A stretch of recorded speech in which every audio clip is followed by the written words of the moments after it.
अस्सलाम वालेकुम दोस्तों, मेरा नाम है उसामा और आप देख रहे हैं उसामा शकील टीवी। क्या हो अगर आपकी ज़मीनों पर कुछ लोग आकर एक लाइन खींचें, लाइन की एक तरफ अच्छी जगह पर खुद रहें और लाइन के दूसरी तरफ सबसे बुरी जगह पर आपको रहने के लिए फोर्स करें, आपको अपनी ही जगह पर नौकरों की तरह रहना पड़ जाए।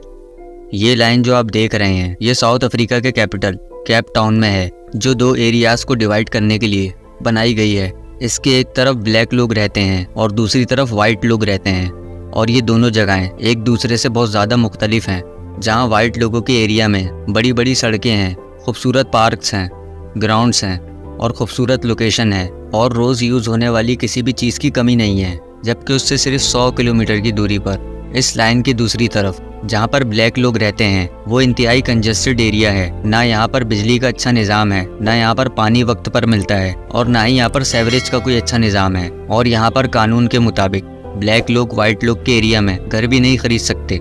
सिर्फ स्किन कलर की बुनियाद पर पूरे केप टाउन सिटी में आपको यही कुछ देखने को मिलेगा। मगर साउथ अफ्रीका में ऐसा माहौल आखिर है क्यों? बात है 1750 की, जब ब्रिटिशर्स इस इलाके में सबसे पहले आते हैं और इसको नाम देते हैं केप कॉलोनी का। अब क्योंकि ये वक्त इंडस्ट्रियल रेवोल्यूशन का था तो ब्रिटिशर्स को सस्ती लेबर की ज़रूरत थी, तो बस इसीलिए ब्रिटिशर्स ने इन लोगों को गुलामी की तरफ धकेलना शुरू कर दिया ताकि वो अपना मकसद पूरा कर सकें।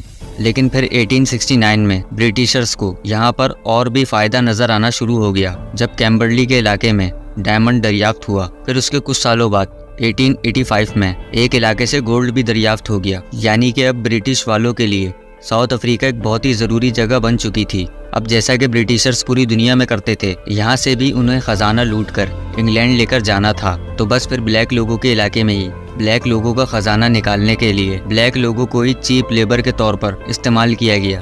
अब यहाँ पर सवाल इतने बड़े ख़जाने का था, इसलिए पूरे मुल्क में रेल लाइंस बिछाई गईं ताकि आसानी से ये ख़जाना केप टाउन से इंग्लैंड जा सके। और यही वजह थी कि केप टाउन उस वक्त बहुत ज़्यादा डेवलप हो गया।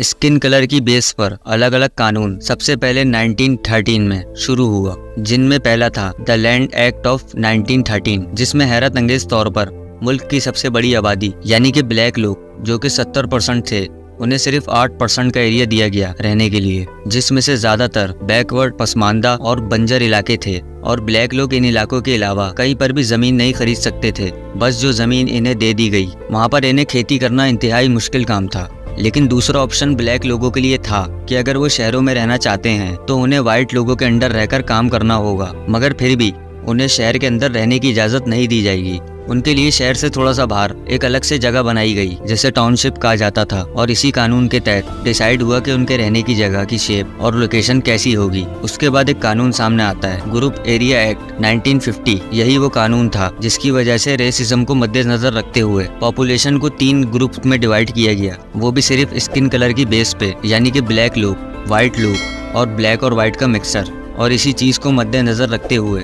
इस शहर को 3 डिफरेंट लोकेशन में डिवाइड कर दिया गया। वाइट लोगों को शहर के अंदर सबसे ज़्यादा फैसिलिटी वाला एरिया दे दिया गया, और वो भी टोटल एरिया का 86% लैंड, जो कि सिर्फ 17% वाइट पीपल्स के लिए था।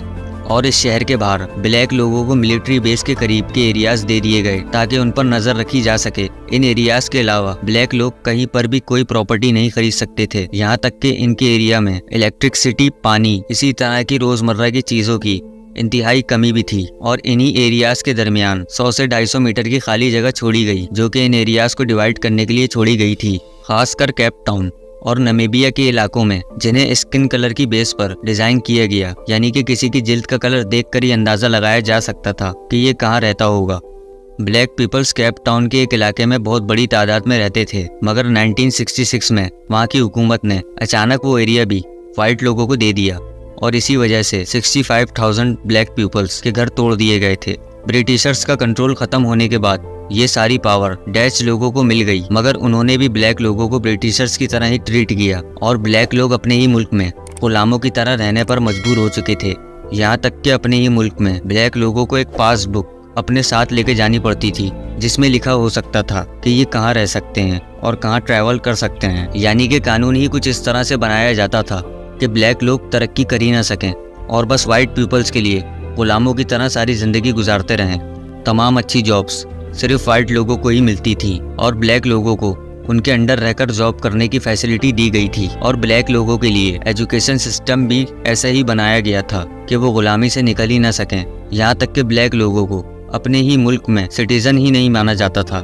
ना वो वोट दे सकते थे और ना ही किसी वाइट से शादी कर सकते थे, जिसके असरात आप आज भी देख सकते हैं, क्योंकि साउथ अफ्रीका का 70% लैंड वाइट लोगों के पास ही है, जबकि वाइट लोगों की पॉपुलेशन 9.5% के अराउंड अबाउट है।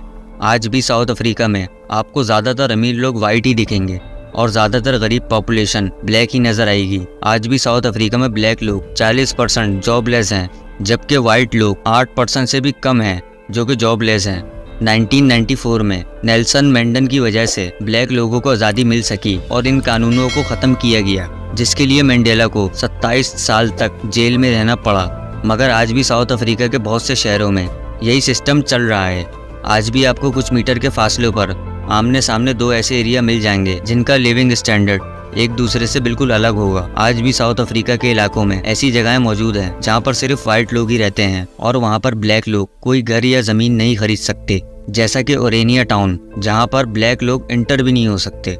आपका इस बारे में क्या ख्याल है? कमेंट सेक्शन में ज़रूर बताइएगा। और अगर वीडियो पसंद आई तो वीडियो को लाइक करें और चैनल को सब्सक्राइब करें। मैं मिलूंगा आपसे इसी तरह के किसी नेक्स्ट वीडियो में। तब तक के लिए अल्लाह हाफिज़।